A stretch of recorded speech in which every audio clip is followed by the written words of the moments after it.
ዘመናችን የሆነ ታሪክ ነው ምነግራችሁ። ይህቺ ልጅ ከኛው ጋር አብራ ዩኒቨርሲቲ የተማረች እህታችን ነች። እንደኛው ግን ጥቂት የሰንበት ትምህርት ቤትን ፍሬ ቀምሳለች። በጣም በትልቅ ውጤት ነው የተመረቀችው። ስራ እንደምታገኝ እርግጠኛ ስለነበረች እናት አባቷን ከገጠር ይዛ መጣች። እዚህ እነሱን ጥዬ መምጣት አልችልም አዲስ አበባ ኖራለሁ ብላ ከገጠር ይዛ መጣለች። ስራ ቢፈለግ የለም።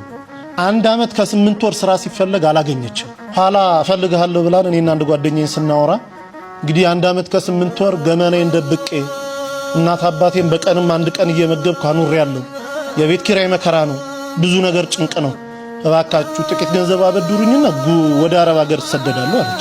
ታይ ብንላት እምቢ አለች። ጥቂት ገንዘብ አዋጣንላት።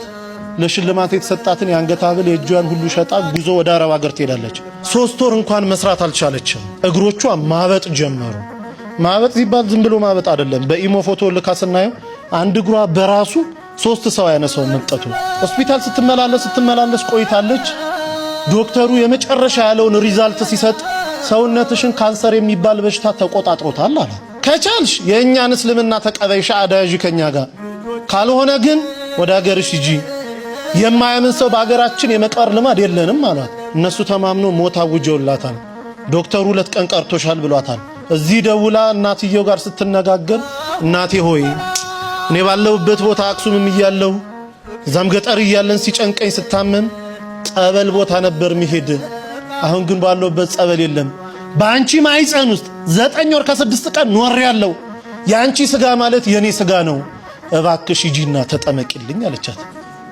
የተልኮ ጥምቀት ማለት ይሄ ነው። ሂጂና ተጠመቂልኝ፣ በአንቺ ስጋ እመቤቴ እኔን አጥምቃት ትፈውሰኛለች፣ አምናታለሁ፣ ሂጂ አለች።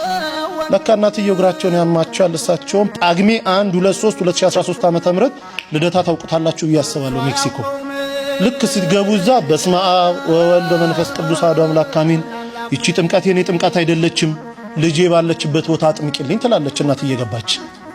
ተጠምቆ ሲወጡ 3 ቀን ነው ተጠምቆ የወጡት። ደውልልኝ አሉ ዶክተሩ። ለቀን ቀርቶሻል ብሏል። እናትየው 3 ቀን የተጠመቁት።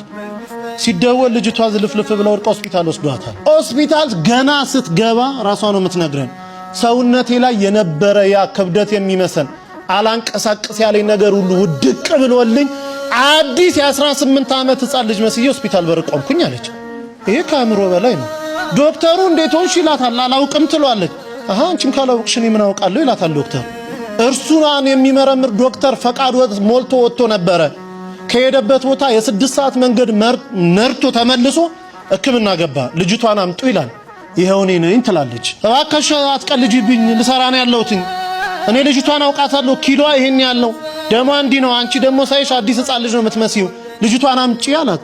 አይ እኔ ድኜ ነው አለች። እንዴት ሆኖ? ተጠምቄ። ከየት አምጥተሽ ጸበል? አረብ ሀገር አይደለም ወይ ያለሽው? ከየት አመጣሽ? አይ እናቴ ተጠምቃለች።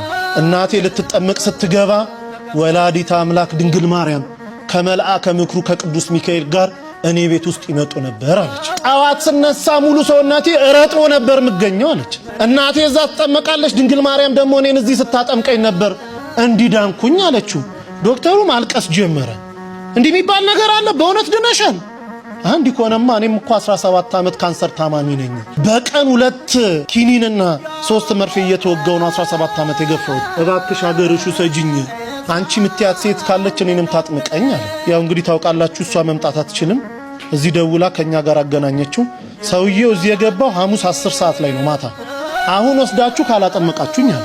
ብንለው ብንሰራው በፍጹም። በኋላ ተደውሎ በአረበኛ የሆነ ነገር አለችው። ተረጋጋ። ለሊት 9 ሰዓት ላይ ተነስቶ ውሰዱኝ አለ። ስንሄድ ቤቱ ተዘግቷል። ገና በር ላይ ካህኑ እየከፈቱ ነው። አብሮ ገባ። ንባባቱን ደሞ ዕጣኑን አንድ ላይ ተደርጎ ውስጥ ከሰማ በኋላ መጀመሪያ ተጠማቂ ሆኖ ገባ። እንደገባ መጮን ይጀምራል። ሲወጣ ሆስፒታል ውሰዱኝ አለ። ኧረ እባክህ እንደው ቢያንስ 1 ሱባኤ ሳምንት ተጠመቅ። በፍጹም። ከዛች ሴት ጋር ሳወራ እኔ ቤት ውስጥ ይሸተኝ የነበረው ሽታ አሁን እዚህ ቦታ ሸቶኛል። እሷ ስታወራ ሁሌ የሚመጣው ሽታ እኔ ጋር አለ። እባካችሁኝ ውሰዱኝ። ከውስጥ የጥቁር ነገር እየጮኸ ሲወጣ ይቻለው፣ እንደ ጉም ደመና ወጥቶ ሲወጣ ይቻለው፣ ውሰዱኝ አለ። ሆስፒታል ተወሰደ። ምርመራውን ጠበቀ። ሲመጣ ካንሰር የሚባል የለብህም ተባለ። አላምንም ኢትዮጵያውያንን አለ። ዶክተሮቻቸው እንዴት ናቸው? 17 ዓመት የተያዝኩትን እንዴት የለም ትሉኛላችሁ አለ።